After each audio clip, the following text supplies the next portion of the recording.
Yeah, I thought it was electric. It's what you've seen, whether it's from the outside on television or being here broadcasting, but to actually feel the energy. I mean, it is a thing when you talk about having a six man, so to speak, crowd energy. It gives you a lift. It gives you a boost.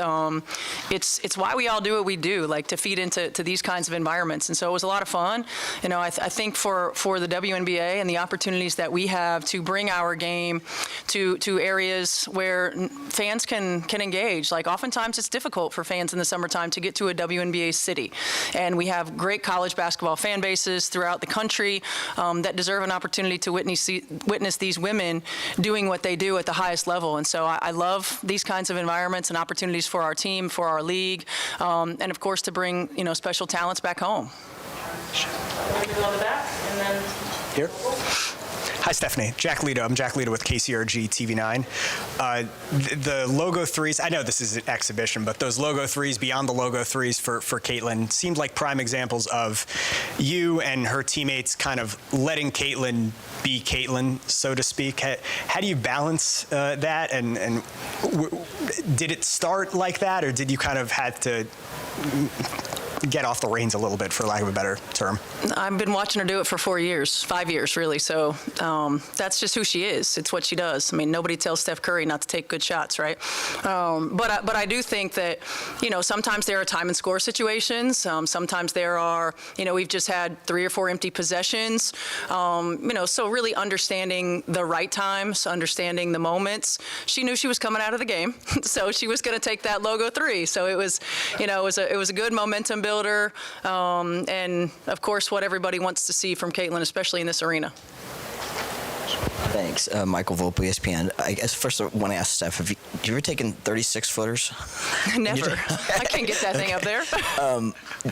What did you sort of learn about your team today? We sort of asked you beforehand what you were going to be looking for. You had a lot of kids play today. What were the sort of things you picked up from the team today? First and foremost, that everybody was ready to go when their number was called. That is so important in this league, to stay ready so you don't have to get ready. Now there are, and especially with our team, we're going to have quality depth at every position, and there are going to be some games where these women deserve to play and they're not going to play. There's going to be some games where they're in and out of rotation, and they have to stay ready because when their number is called, they've got to be able to impact the game in a positive way. And so number one, everybody was ready to go. Everybody impacted the game in a positive way. Number two, and this really carried over from our game yesterday against Washington. I thought our defense was really good. It wasn't perfect. Our coverages, our execution wasn't perfect, but our multiple levels of effort. We are going to be a team that gets into people on the defensive end. We have quality depth, so we can play 94 feet. It is about working to minimize our miscommunications, minimize our mistakes, but establishing our will and who we're going to be on that end of the floor. I felt like the ball flowed a lot better offensively. We got some high quality shots, some really good looks. Still, our spacing isn't great all the time. We still want to play in transition a little bit more. I mean, lots of areas for growth for us, for sure, but I felt like we got better today. There you go, Brad. Steph, we saw a bit of an edge from your team yesterday, a little different atmosphere with this today, but have you kind of felt that through this first week, that there's just a little bit of an attitude and a little bit of swagger, it seems, it's developing with this group? Yeah, I mean, it's competitive spirit.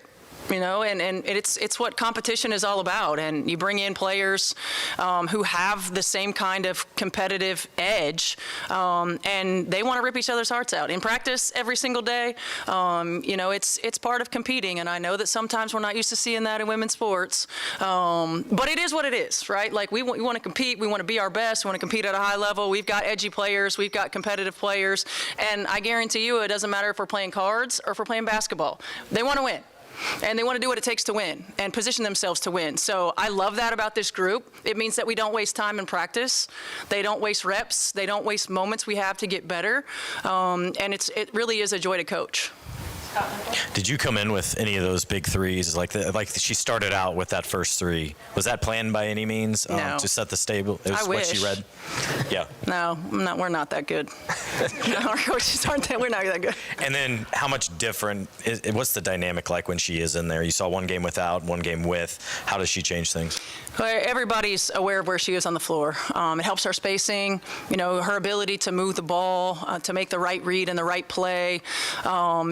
she can stretch the floor, but everybody's focused on her coverage, right? And oftentimes she's going to get 2 and 3 defenders that have their eyes on her, so it's going to open up things for everybody else. And so it was nice to have that on the floor, nice to have another ball handler on the floor.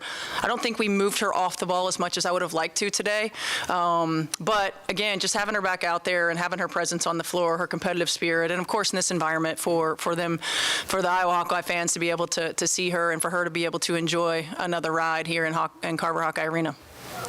Yeah, just Michaela Timpson came in first, second quarter, drew a few fouls. What impressed you about her today? You know, the thing that impresses me the most about KK is just her poise. She doesn't get rushed. She stays patient. If she doesn't know what to do, she doesn't get antsy. And that's something you can't teach, you know, and I'm really impressed with that. Her activity level is really good on the defensive end of the floor. And I think that when you look at her and you watch her in college, you know, she really is just scratching the surface of her ability. And you know, she's played in different types of systems, and she was late to the game. So her upside is incredible, but her poise to me right now is the most impressive thing.